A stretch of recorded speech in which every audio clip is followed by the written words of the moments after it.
fête de la musique.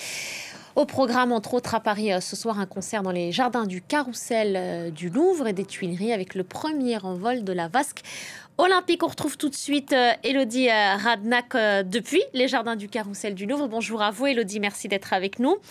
Vous êtes sur place, vous assistez donc sans doute aux derniers préparatifs, dernières répétitions avant le coup d'envoi de ce soir ? Oui, c'est cela. Ce sont les dernières répétitions avant cette fête de la musique qui est placée sous le signe des Jeux Olympiques.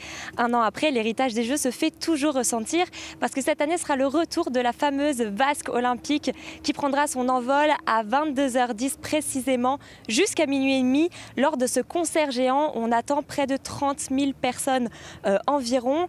De nombreux artistes seront présents également. Major Lazer, Chrissy and the Queens ou encore Camille. C'est un événement XXL gratuit, mais uniquement accessible au public par une inscription au préalable. Et puis, pour revenir rapidement sur cette vasque, même si elle s'apparente à celle de l'été dernier, vous pouvez la voir derrière moi sûrement, eh bien, finalement, elle a été remodelée, remodifiée, retravaillée pour pouvoir être utilisée pour 300 jours, c'est-à-dire tous les étés jusqu'en 2028 pour les Jeux de Los Angeles.